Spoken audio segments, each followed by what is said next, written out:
Following the shooting of Sam DuBose by a former UC police officer, university officials say they're taking steps to ensure that all of its officers treat everyone fairly. That includes training in how officers, and anyone for that matter, can have biases and not even know it. Local 12's Anjanette Levy shows us how the school is turning to an expert to help keep its promise. Dr. Lori Friedel has studied bias in policing for years. She says some people have explicit bias, showing obvious dislike for a certain group. Then there's implicit bias. A person with implicit biases, we still link people to stereotypes. It impacts our perceptions and our behaviors. But this can happen outside of conscious awareness, even in individuals who reject, at the conscious level, prejudice and bias.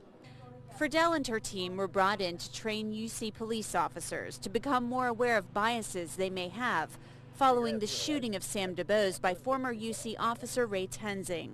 University statistics showed African Americans received 81% of the citations Tenzing issued.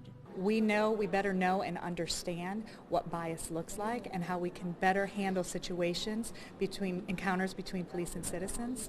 And so we wanted to bring state-of-the-art training here because our goal is to be nationally the best university police department in the country.